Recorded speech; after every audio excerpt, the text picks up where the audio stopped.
ان قبروں کی خاموشی سے دھوکہ مت کھائیے. یہ عالم برزخ کے معاملات ہیں, یہ پردے کے معاملات ہیں, جنات اور انسان سے چھپانے کے معاملات ہیں. چھپا کے ہمارا امتحان مقصود ہے. اللہ سورہ ملک میں فرماتا ہے الذی خلق الموت والحیات لیبلوکم ایکم احسن عملا, اور وہ جس نے زندگی اور موت پیدا کی. کیوں پیدا کی؟ تاکہ تمہاری جانچ ہو جائے کہ تم میں کس کا عمل اچھا ہے. تو خاموش قبروں سے دھوکہ نہ کھانا. نمازوں سے دور رہنے والوں, آج تم قبروں کی زیارت کر کے آئے. ہمارے آقا علیہ الصلوۃ والسلام نے پہلے قبروں کی زیارت سے روکا تھا, لیکن پھر سرکار نے ترغیب ارشاد فرمائی کہ قبروں کی زیارت کو جایا کرو. اس لیے جایا کرو کیونکہ ان کو دیکھ کر عبرت حاصل ہوتی ہے, عبرت حاصل ہوتی ہے. تو خاموش قبروں سے دھوکہ نہ کھائیں. ان قبروں کے اندر اگر کوئی, ہمارے آقا نے فرمایا نا, حدیث پاک سنیں, سرکار نے فرمایا انما القبر روضۃ من ریاض الجنہ, قبر یا تو جنت کے باغوں میں سے ایک باغ ہے, او حفرۃ من نار, یا جہنم کے گڑھے میں سے گڑھا ہے. قبر جنت کا باغ بھی ہے, قبر جہنم کا گڑھا بھی ہے. یہ قبر یکساں نظر آنے والی, ان کو اندر سے یکساں نہ سمجھیے, اور یہ بھی نہ سوچ کر شیطان وسوسہ ڈالے کہ ہمیں قبر میں کچھ نظر نہیں آ رہا. میں پہلے عرض کر چکا کہ یہ عالم برزخ کے معاملات, اسی قبر کے اندر اگر کوئی ایمان والا, نمازوں کی پابندی کرنے والا تھا, رمضان کے روزے رکھنے والا تھا, اسی قبر کے اندر اگر کوئی ماں باپ سے محبت کرنے والا, ان کو محبت کی نظر سے دیکھنے والا, ان کی خدمت و اطاعت کرنے والا تھا, اسی قبر کے اندر اگر اپنی راتوں کی حفاظت کرنے والا تھا, اسی قبر کے اندر اگر نظروں کی حفاظت کرنے والا تھا, اسی قبر کے اندر قرآن کی تلاوت سے محبت کرنے والا تھا, اسی قبر کے اندر حج فرض تھا اور حج کی سعادت پانے والا تھا, اسی قبر کے اندر عمرہ کرنے والے, اسی قبر کے اندر قرآن کی تلاوتیں کرنے والے, درود پاک کی کثرت کرنے والے, گالی گلوچ سے بچانے والے, اس قبر کے اندر غیبت و چغلی سے بچانے والے, اس قبر کے اندر نظروں کی حفاظت کرنے والے, اس قبر کے اندر اگر ماں باپ کی فرما برداری کرنے والے, اپنے بچوں کو دین و شریعت سکھانے والے, اس قبر کے اندر بیویوں کے حقوق کی ادائیگی کرنے والے, اگر اس قبر کے اندر جناب راتوں کی حفاظت کرنے والے, اگر اس قبر کے اندر عاجزی کرنے والا تھا, اس قبر کے اندر اگر نظروں کو جھکا کر چلنے والا تھا, اس قبر کے اندر اگر سنتوں پہ چلنے والا تھا, داڑھی چہرے پہ سجانے والا تھا, امام شریف کا سنت کے مطابق تاج سجانے والا تھا, سنت کے مطابق لباس پہننے والا تھا, اس قبر کے اندر گلی گلی گھوم کر نیکی کی دعوت دینے والا تھا, گانوں کے بجائے نعتوں کا شوقین تھا, اور برائی سننے کے بجائے بیانات سننے کا شوقین تھا, علماء اہل سنت کی صحبت میں رہنے والا تھا, نیکی کے دعوت کے ماحول میں رہنے والا تھا. اس قبر کے اندر اگر کوئی ایسا بندہ تھا تو پھر یہ قبر اس کے لیے کشادہ ہو جاتی ہے. جنت کے باغ کھلے ہوتے ہیں, رحمتوں کے پھول کھلے ہوتے ہیں, ان کا کفن جنتی کفن سے تبدیل کیا جا چکا ہوتا ہے, اور ان سے کہا جاتا ہے سو جیسے دلہن سوتی, ان سے کہا جاتا جیسے دلہن سوتی.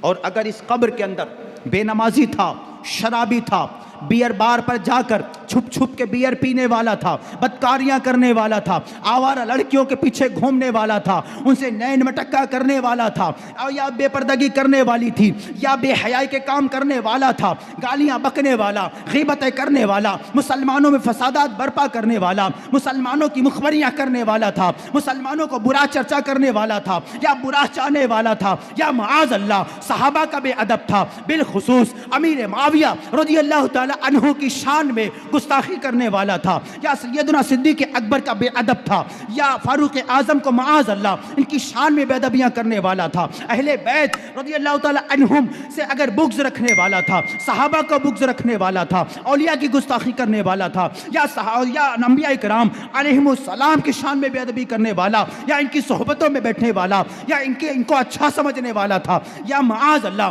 گالی گلوچ کرنے والا, ماں باپ کو ستانے والا, ماں باپ کو گھورنے والا, ان پہ ہاتھ چلانے والا، بیویوں کی محبت میں پھنس کر، بے شک بیویوں سے محبت کی جائے، ان کے حقوق کی ادائیگی کی جائے، لیکن بیویوں کی وجہ سے ماں باپ کو درکنار کر کے ان کو آنسو رلانے والا تھا، ان کو ستانے والا تھا، یا مسجد کی بے حرمتی کرنے والا، علماء کی توہین کرنے والا، مذہبی لوگوں کا مذاق بنانے والا، داڑھی کا مذاق اڑانے والا، اس طرح کا برائی کرنے والا، راتوں کو گندی فلمیں یا گندی ویب سائٹ کو سرچ کرنے یا اس طرح کی ویڈیوز کو شیئر کرنے والا تھا، اگر اس طرح کا بندہ تھا، چھپ چھپ کے گناہ کرنے والا تھا، تو اس کی قبر جہنم کا گڑھا بنی ہوتی ہے۔ اس کی قبر سے خاموشی سے دھوکہ مت کھائیں، اس کی قبر یہ جہنم کا گڑھا بن چکی ہے، سانپ و بچھو لپٹے ہیں، عذاب پر عذاب ہو رہا ہے، قبر نے ایسا دبایا ہے کہ پسلیاں ٹوٹ پھوٹ کر ایک دم پیوست ہو چکی ہیں۔ ہمارے آقا صلی اللہ علیہ وسلم نے جب یہ بات ارشاد فرمائی نا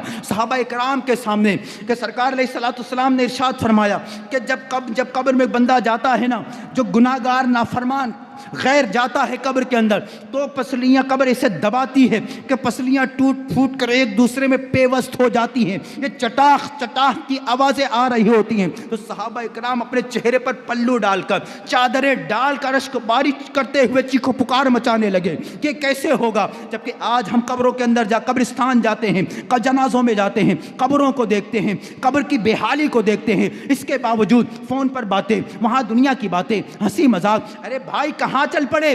آج عبرت کے ہر مقام کو تم نے پس پشت ڈال دیا ہے۔ آج قبر کو دیکھ کر، اٹھتے جنازوں کو دیکھ کر بھی تمہیں عبرت حاصل نہیں ہوتی۔ یہ قبر میں تو تمہیں بھی جانا ہے، قبر تو سب کا ٹھکانہ ہے۔ یاد رکھ، ہر آن آخر موت ہے، بنتو انجان آخر موت ہے۔ بارہا علمی تجھے سمجھا چکے، مان یا مت مان آخر موت ہے۔ حسن ظاہر پر اگر تو جائے گا، عالم فانی سے دھوکہ کھائے گا، رہنا غافل یاد رکھ پچھتائے گا۔ ایک دن مرنا ہے، آخر موت ہے، کر لے جو کرنا ہے، آخر موت ہے۔ پیارے محترم اسلامی بھائیوں، آپ نے فرمایا تھا حضرت ابراہیم ادم رحمۃ اللہ تعالی علیہ نے کہ اپنے آپ کو اتنا چھپا لے کہ تجھے تیرا رب نہ دیکھ سکے گناہ کرتے۔ کہاں چھپ کے جا سکتے ہیں؟ اس سے کون چھپ سکتا ہے؟ وہ بصیر ہے، وہ دیکھتا ہے، وہ علیم ہے، وہ جانتا ہے، وہ خبیر ہے، حالات سے باخبر ہے۔ چھپنا ممکن نہیں، اس سے بچنا ممکن نہیں۔ اعمال نامے لکھے جا رہے، یہ کیسے ممکن ہے کہ کوئی اللہ تعالیٰ سے چھپ کر گناہ کر لے؟ ہو نہیں سکتا۔ آخر ہم چھپا نہیں سکتے۔ قرآن فرماتا ہے، سورہ علق کے اندر ارشاد ہوا، الم یعلم بان اللہ یرا، کہ کیا نہ جانا کہ اللہ دیکھ رہا ہے۔ آج چھپ چھپ کے گناہ کیے جا رہے، خوب چھپ چھپ کے گناہ کرو۔ آج بظاہر نیک نظر آ رہے، ٹھیک ہمیں لوگ اچھا سمجھتے ہیں، ہمارے محلے کے لوگ ہمیں شریف جانتے ہیں، ہمارے استاد صاحب ہمیں شریف جانتے ہیں، ہمارے دوست یار ہماری تعریفیں کرتے ہیں، لیکن اے تعریفیں سننے والوں اور اپنے کانوں سے اپنی تعریفیں سن کر خوش ہونے والوں اور چھپ چھپ کے گناہ کرنے والوں، تم کیا سمجھتے ہو کہ تمہارے ان حالات سے کوئی باخبر نہیں؟ کوئی ہے جو تمہارے معاملات کو جانتا ہے۔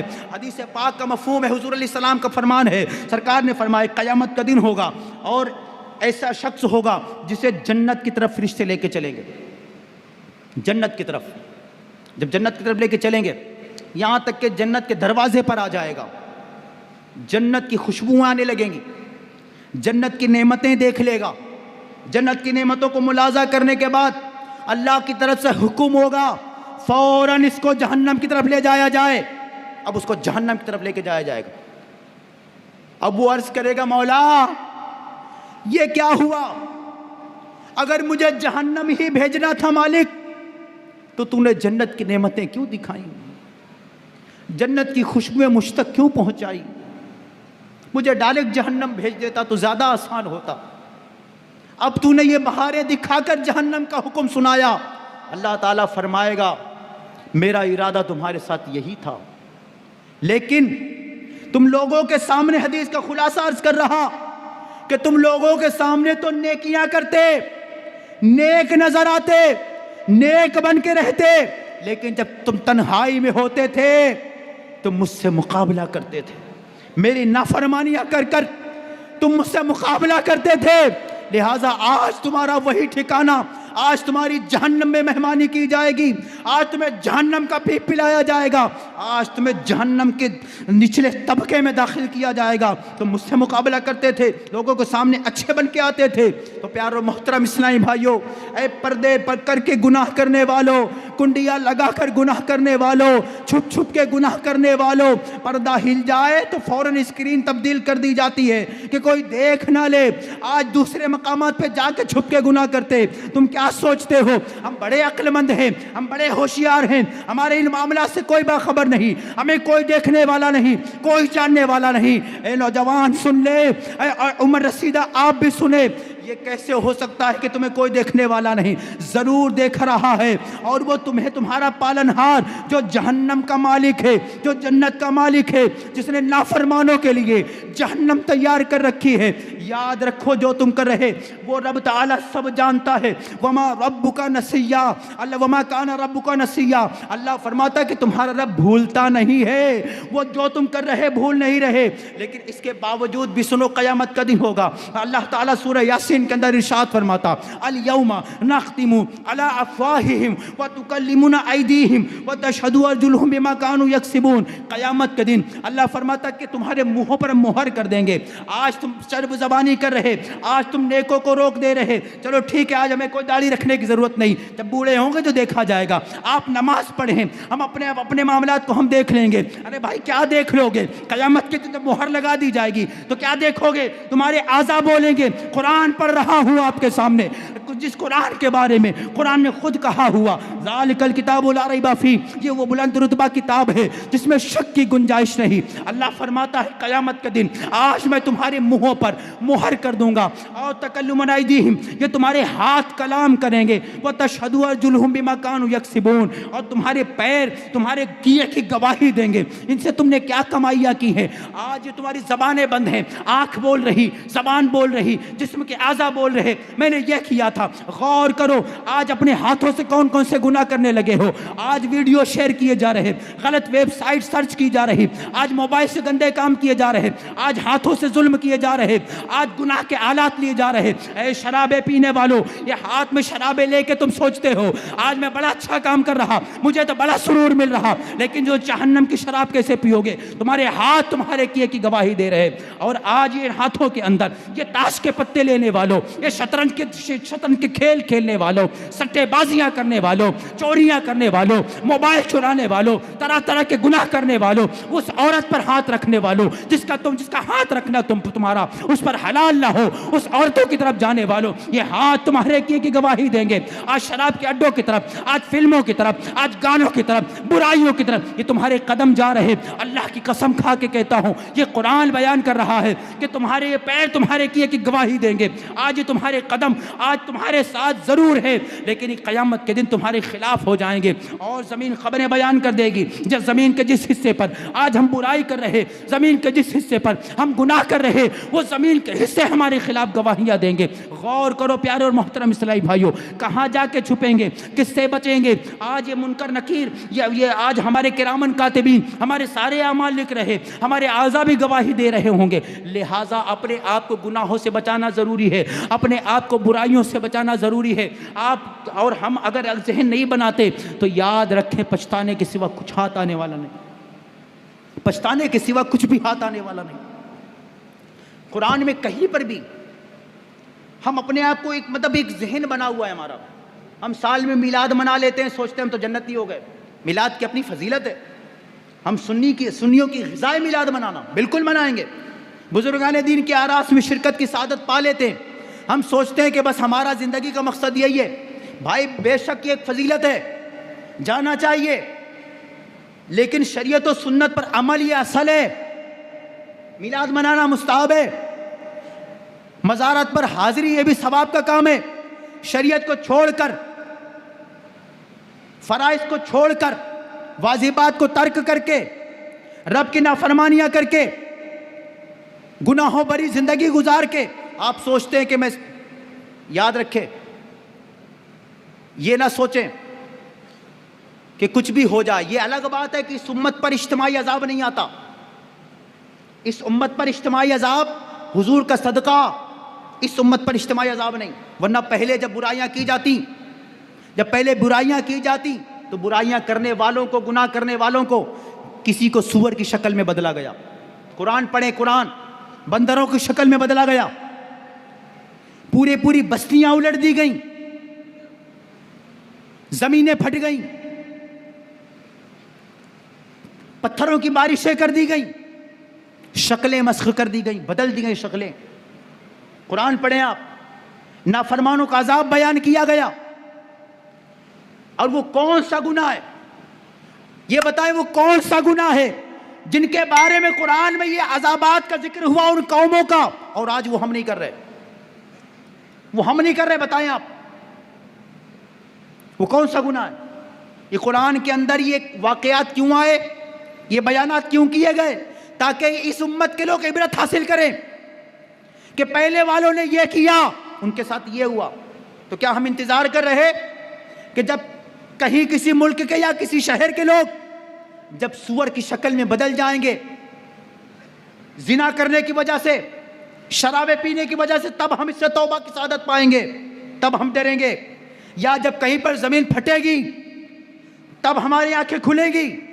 یا جب کہیں پر پتھروں کی بارش ہو جائے، یا ایک بارگی لاکھوں کروڑوں لوگ انتقال کر جائیں اور آگ کی بارش ہو جائے؟ جب اس طرح کے معاملات ہوں، یا صبح کو جب لوگ اٹھے تو کتے کی شکل میں اٹھے، تب ہمارے ساتھ، تب ہماری آنکھیں کھلنے والی ہیں، تب ہم جاگیں گے. کیا یہ سوچے؟ کیا یہ سوچ رہے؟ کیا ہم اللہ کو مجبور سمجھتے؟ کیا وہ کسی کا محتاج ہے؟ یا کچھ بھی ہو ہمیں عذاب نہیں آ سکتا؟ کیا یہ سوچ بن گئی؟ اللہ فرماتا ہے وَيُعَذِّبُ لِمَن يَشَاءُ يَغْفِرُ لِمَن يَشَاءُ. اللہ فرماتا ہے یغفر لمن یشاء، کہ وہ بخش دیتا ہے جسے چاہے.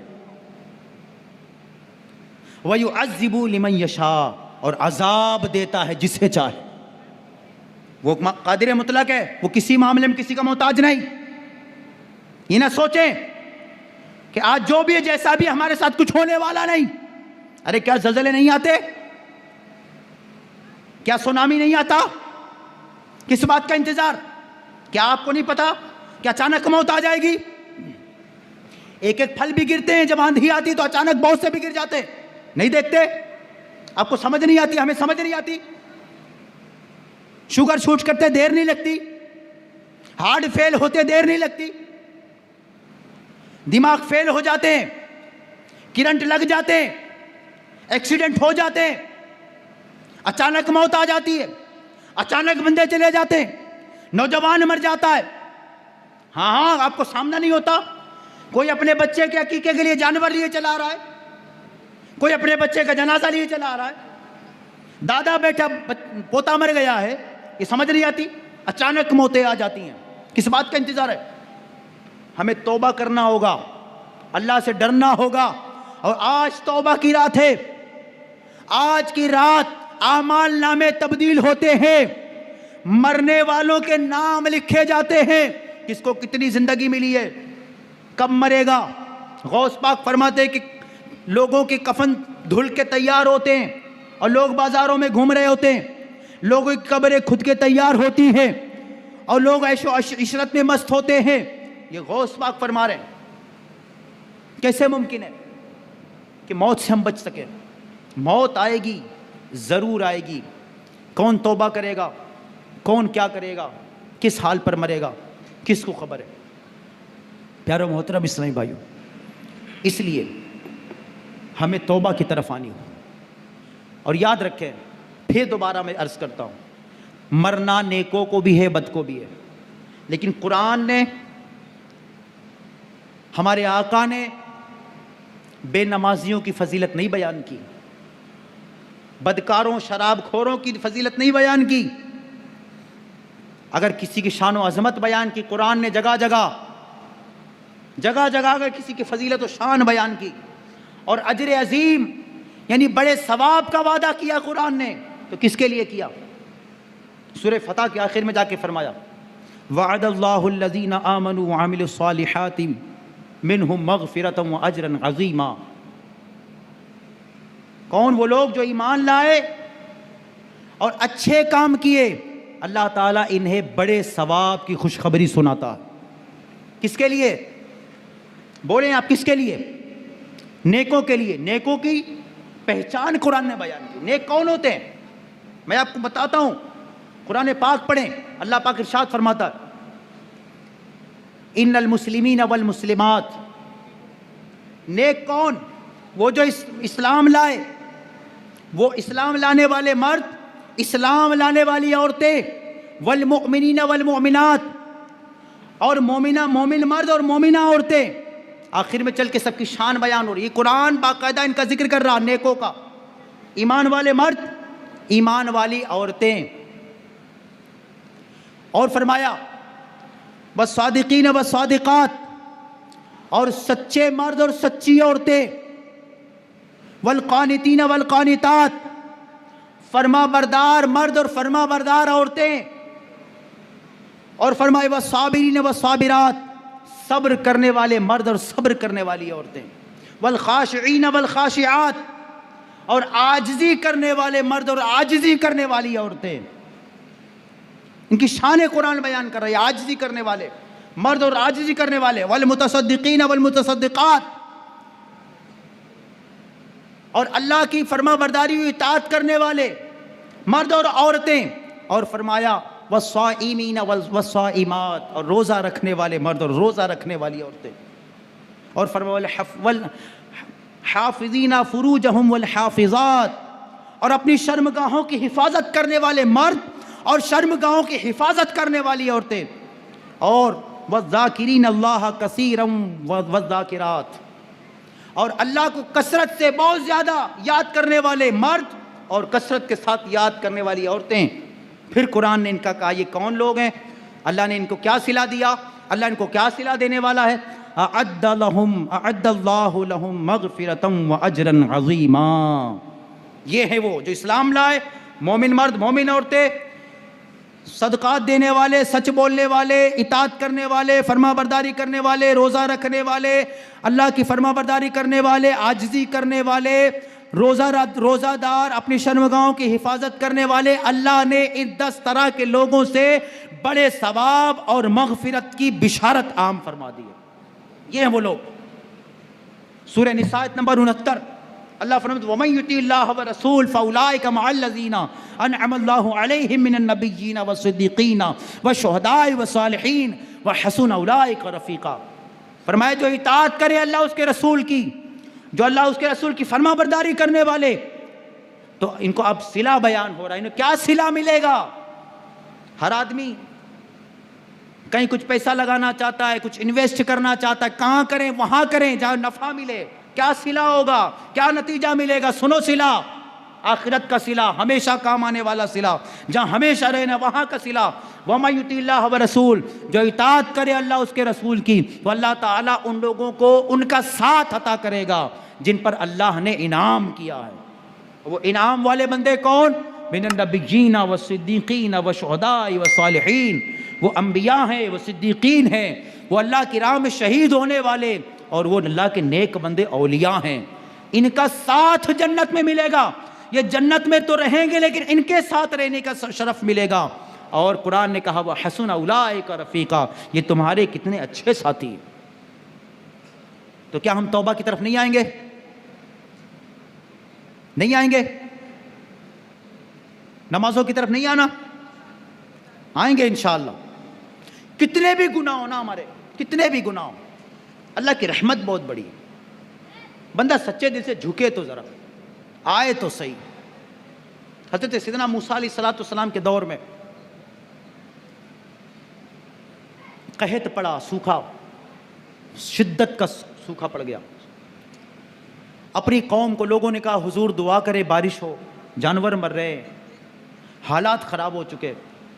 حضرت سیدنا موسیٰ علیہ السلام قوم کے اصرار پر جنگلوں کی طرف نکل پڑے اللہ کی بارگاہ میں دعا کرنے کے لیے. جا کے اللہ سے دعا کرنے لگے، گڑ گڑا کے دعا کر رہے موسیٰ علیہ السلام. قوم آمین کہہ رہی. اے اللہ بارشیں برسا دے، اے اللہ بارشیں برسا دے، ہمارے مویشی مر رہے، بچوں پہ رحم فرما دے، بوڑھوں پہ رحم فرما دے، اے اللہ کرم فرما دے، اپنے بندوں پہ کرم. دعائیں ہو رہی ہیں. موسیٰ علیہ السلام دعا کر رہے رو رو کر اللہ کی بارگاہ میں. اللہ کی طرف سے وحی آئی، اے موسیٰ تمہارے مجمع میں تمہاری قوم کا ایک ایسا بندہ موجود ہے اس وقت جو 40 سال سے میری نافرمانی کر رہا ہے، 40 سال سے مجھ سے مقابلہ کر رہا ہے، میری مخالفت کر رہا ہے، 40 سال ہو گئے، بارش کا ایک قطرہ نہیں برسنے والا جب تک اس مجمع کے اندر وہ بیٹھا ہے۔ اب جب موسیٰ علیہ السلام نے یہ سنا تو اعلان کیا، کون ہے وہ جو 40 سال سے رب کی نافرمانی کر رہا ہے؟ 40 سال سے رب کی نافرمانی کرنے والا کون ہے؟ اس کی وجہ سے بارش نہیں ہو رہی، ساری قوم پریشان ہے، اٹھ کے چلا جائے یہاں سے تاکہ بارش برس جائے، اللہ ہماری دعا قبول کر لے، اس کی وجہ سے دعا قبول نہیں ہو رہی۔ ایک بار اعلان کیا، کوئی نہیں اٹھا، لوگ ایک دوسرے کو دیکھ رہے ہیں دیکھو کون اٹھتا ہے۔ دوسری بار اعلان ہوا، پھر کوئی نہیں اٹھا کہ کوئی جاتا کیوں نہیں۔ پھر آپ نے تیسری بار کہا کہ کون ہے وہ، اٹھ کے چلا جائے، اس کی وجہ سے بارش نہیں ہو رہی، اللہ تعالیٰ دعا قبول نہیں کر رہا۔ غور تو کرو، اب وہ شخص جو 40 سال سے گناہ کرنے والا، رب کی نافرمانیاں کرنے والا، دل ہی دل کے اندر اللہ سے گڑ گڑانے لگتا ہے، اے اللہ تو نے 40 سال ہو گئے مجھے، میں گناہ کر رہا ہوں، نافرمانیاں کر رہا ہوں، تو نے میرا پردہ رکھا ہے پروردگار، تجھے تیری شان ستاری کا واسطہ، تجھے تیری صفت ستاری کا واسطہ پروردگار، 40 سال سے تو نے میرے عیبوں کو چھپایا اور آج میری قوم کے سامنے مجھے رسوا نہ کر، پروردگار مجھے رسوا نہ کر، میں تیری بارگاہ میں مالک سچی توبہ کرتا ہوں، آج کے بعد میں تیری نافرمانی نہیں کروں گا، پروردگار مجھے معاف کر دے، مجھے رسوا ہونے سے بچا لے۔ جب اس بندے نے دل ہی دل کے اندر اپنے پروردگار سے، اس خالق و مالک سے سچی توبہ کی، اللہ پاک نے فوراً بارش برسائی، فوراً بارش برسائی۔ موسیٰ علیہ السلام نے اللہ سے عرض کی، اے اللہ کوئی ابھی قوم سے میری اٹھ کے گیا ہے بھی نہیں اور تو نے بارشیں برسا دی ہیں، تو نے تو عرض فرمایا تھا مولا کہ کوئی نافرمان موجود ہے جس کی وجہ سے بارش نہیں ہوگی۔ اللہ نے ارشاد فرمایا موسیٰ اب اسی کی دعا کی وجہ سے ہی بارش ہو رہی ہے، اسی کی دعا کی وجہ سے بارش ہو رہی۔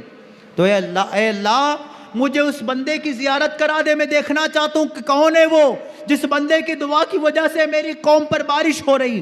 اللہ تعالیٰ نے ارشاد فرمایا اے موسیٰ جب 40 سال سے وہ میری نافرمانیاں کر رہا تھا تب تو میں نے اس کے عیبوں کو نہیں کھولا ہے، جب آج وہ مجھ سے دوستی کر چکا، مجھ سے صلح کر چکا ہے تو میں کیسے اس کے عیبوں کو ظاہر کر دوں، کیسے اس کو رسوا کر لوں، میرا دوست بن چکا ہے۔ غور کرو پیارے محترم اسلام، ہم گناہ کرتے ہیں، ہم نافرمانیاں کرتے ہیں، ہم آنکھوں سے گناہ کرتے ہیں، لیکن پروردگار کا کتنا کرم و احسان ہے، کتنا کرم ہے کہ ہماری آنکھیں ہمارے پاس ہیں، آنکھوں کا نور ہم سے نہیں گیا، زبان سے کیا کچھ نہیں کرتے پھر بھی ہم گونگے نہیں ہوتے، ہاتھ پیر ہمارے سلامت ہیں، محفوظ ہیں، ہمارے پاؤں محفوظ ہیں، پیٹ میں جو جا رہا ہے کیسا جا رہا ہے سب جانتے ہیں، کیا کر رہے ہیں، ہمارے جسم کہاں جا رہے ہیں، ہم کہاں اپنے جسموں کو لے کے جا رہے ہیں، پیروں کو کہاں لے کے جا رہے ہیں، لیکن سب کچھ محفوظ۔ یہ اس کی کرم نوازی ہے، اس کی عطا ہے۔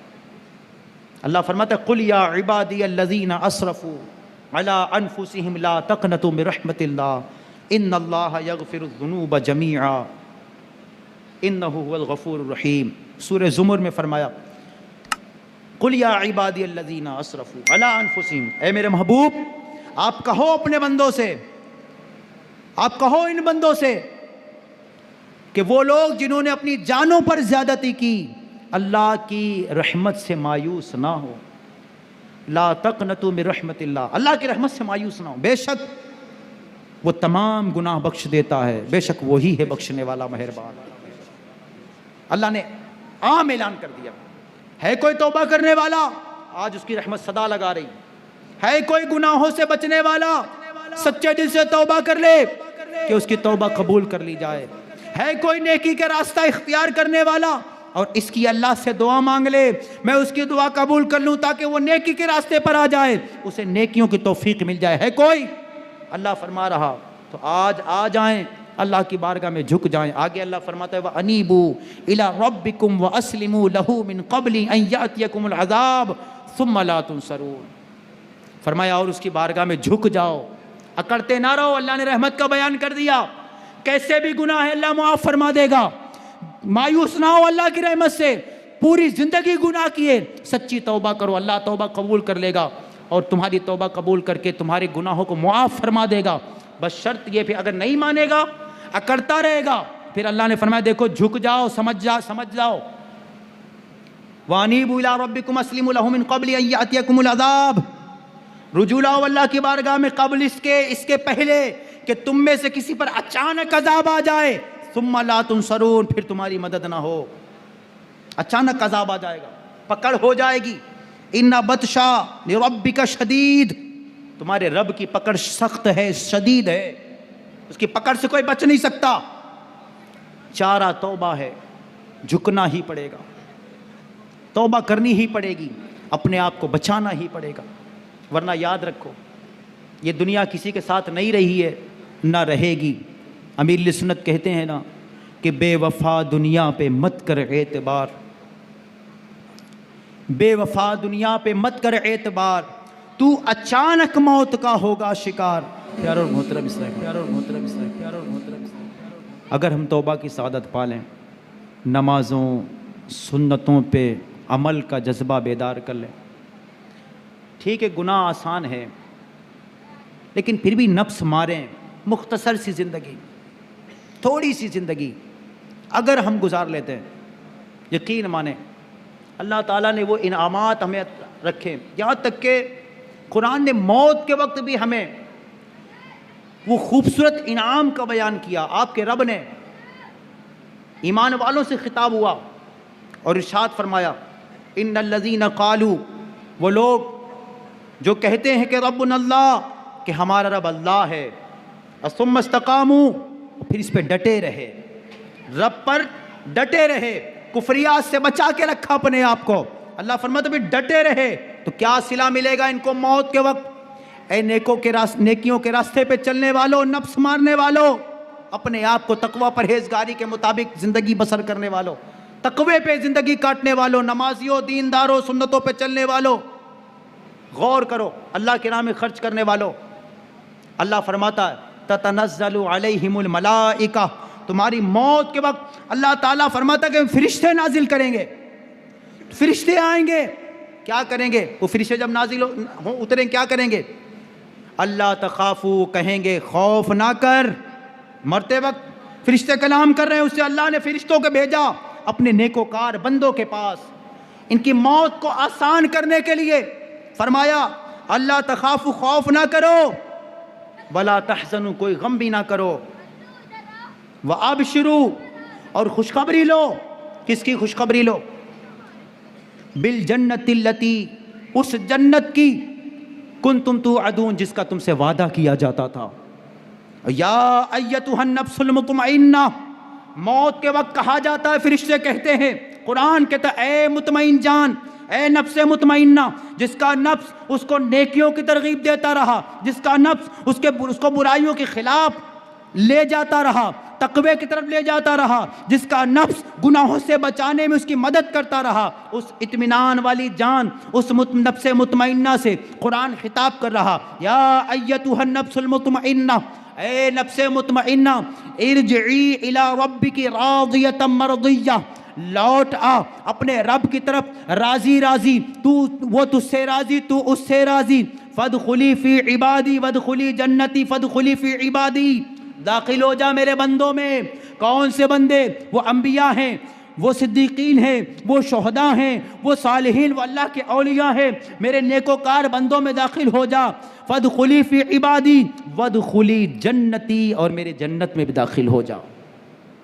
یہ نمازیوں کے لیے داڑھی رکھنے والوں کے لیے مدنی قافلوں میں سفر کرنے والوں کے لیے سنت اعتکاف کرنے والوں کے لیے اپنے مال کی زکوٰۃ دینے والوں کے لیے نیکی کی دعوت دینے والوں کے لیے سنتوں کے مطابق لباس پہننے والوں کے لیے نیکوکاری کی زندگی گزارنے والوں کے لیے. آج یہ گلی گلی نیکی کی دعوت دینے والے قرآن پڑھانے والے مسجدوں میں امامت کرنے والے یہ اذانیں دینے والے آپ کیا سمجھتے ہیں ان کو صلہ اللہ بیان فرما رہا کہ ان کو وہ موت کے وقت بشارتیں دی جا رہی ہوں گی خوشخبریاں سنائی جا رہی ہوں گی بلکہ قرآن قرآن پاک نے تو ان کے شان بیان کی. اللہ ارشاد فرماتا ہے قیامت کے دن بے شک ہولناکیوں کا دن ہے, بے شک 50,000 سالہ دن ہے, لیکن قرآن نے کہا ان المتقین فی مقام امین, کہ یہ متقین کہاں ہوں گے, یہ پرہیزگار کہاں ہوں گے؟ فرمایا یہ امن کی جگہ ہوں گے. کہ قرآن ارشاد فرماتا ہے ان اللہ یحب المتقین, بے شک اللہ متقیوں کو محبوب رکھتا ہے. فرمایا واللہ ولی المتقین, اللہ فرماتا ہے بے شک اللہ متقیوں کا دوست ہے. فرمایا وَاعْلَمُوا أَنَّ اللَّهَ مَعَ الْمُتَّقِينَ, بے شک جان لو اے لوگوں بے شک اللہ متقیوں کے ساتھ ہے. اللہ تعالیٰ ارشاد فرماتا ہے ان المتقین فی مقام امین, ان المتقین فی مقام, ان المتقین فی ظلال وعیون, ان المتقین فی جنات وعیون, ان المتقین و جنات ونعیم, ان المتقین فی جنات ونہر. اللہ فرماتا ہے کہ متقین کہاں ہوں گے؟ یہ جنت میں ہوں گے, نعمتوں میں ہوں گے, یہ چشموں میں ہوں گے, یہ سایوں میں ہوں گے. بلکہ ارشاد ہوا, ارشاد فرمایا والعاقبۃ للمتقین, عاقبت اور آخرت تو صرف متقیوں ہی کے لیے ہے. عاقبت کس کے لیے؟ متقی بڑے فائدے میں, دین پہ چلنے والے بڑے فائدے میں. دنیا یوں آئی کب چلی گئی. آپ چاہے جتنا عالی شان مکان بنا لے کوئی دوسرا آپ سے اچھا بنا لے گا. آپ چاہے جتنے مالدار بن جائیں کوئی آپ سے بھی زیادہ مالدار ہوگا. آپ چاہے جتنے شہرت والے بن جائیں کوئی آپ سے بھی زیادہ شہرت والا ہوگا. آپ نوٹ لٹانے کی کوشش کریں گے, جب تک لٹاتے رہیں گے لوگ آپ کے منہ پہ تعریفیں کرتے رہیں گے. لیکن جہاں آپ نے لٹانا بند کیا لوگ آپ کے پیٹھ پیچھے برائیاں کرنے لگیں گے. زمانہ یہ آپ چاہے جتنا اچھا کھلا دیں, کھا لینے کے بعد لوگ کہتے ہیں اچھا سب تو ٹھیک تھا لیکن فلاں چیز کمی رہ گئی تھی. لوگ پیٹھ پیچھے برائیاں کرتے ہیں, لوگ برائیاں ہی ذکر کر رہے ہوتے ہیں, کوئی بھی کسی کے پیچھے. لیکن جو اللہ تعالیٰ کی راہ میں سفر کرے, جو اللہ تعالیٰ کے راستے پہ چلنے کی کوشش کرے, پرہیزگاری کی زندگی گزارے, تو اس کی محبت اللہ تعالیٰ بندوں کے دلوں میں ڈال دیتا. اور اس کی تعریفیں, اس کی شان, اس کی عظمت اللہ بیان فرمائے, قرآن بیان فرمائے, مصطفیٰ بیان فرمائے, اللہ کے نیک بندے بیان فرمائے. دنیا کے اندر بھی جو نیک خصلت, نیک طبیعت لوگ ہوتے ہیں یہ ان کی تعریفیں کرتے ہیں, بلکہ گناہ گاروں کے دلوں میں بھی اللہ تعالیٰ ان کا احترام ڈال دیتا.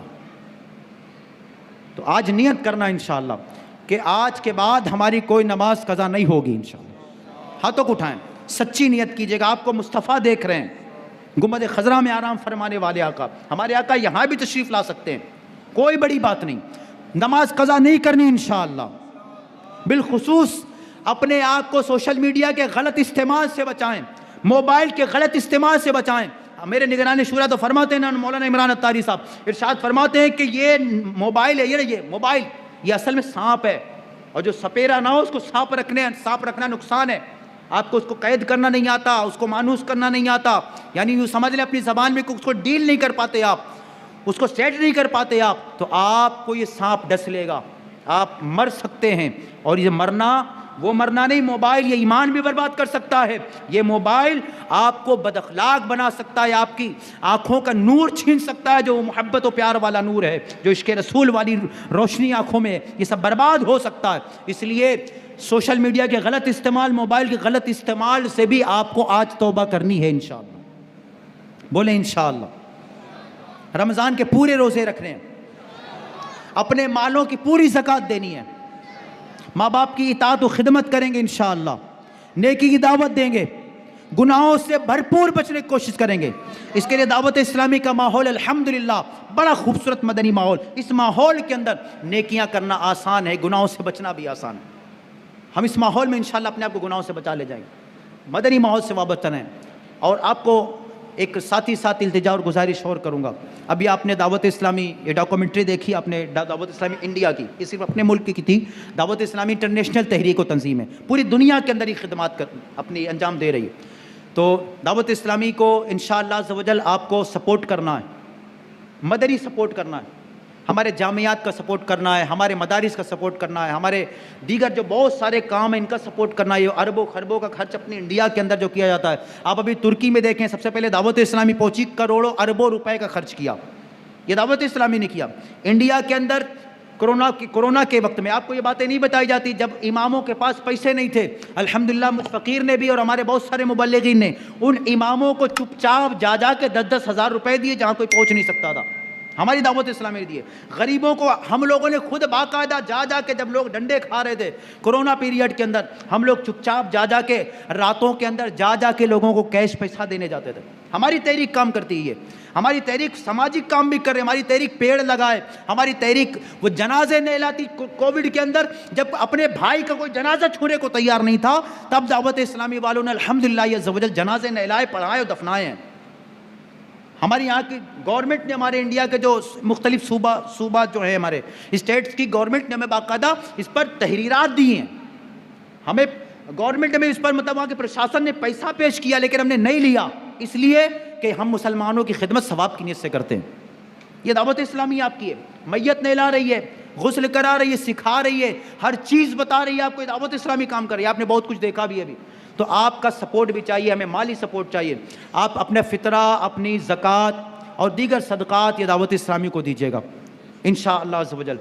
اور دوسروں کو بھی اسٹال بھی ہمارا لگا, جو ابھی بھی زکوٰۃ ادا کرنا چاہے تو ہمارا مدنی احتیاط کا اسٹال لگا ہوا ہے, بینر لگا ہوا ہے, آپ وہاں رسید لے سکتے ہیں. رسید ہماری آن لائن ہوتی ہے. دعوت اسلامی کے نام پر اعلان سماعت فرما لیجئے, دعوت اسلامی بغیر رسید کے چندہ نہیں لیتی, ایک بات. اور دعوت اسلامی کی کوئی پیپر والی رسید نہیں, کوئی پرنٹ والی رسید نہیں ہے. ساری رسید دعوت اسلامی پوری دنیا کے اندر آن لائن ہوتی ہے. یہ آپ اچھی طرح سے ذہن میں بٹھا لیجئے. اللہ تعالی ہمیں عمل کی توفیق عطا فرمائے.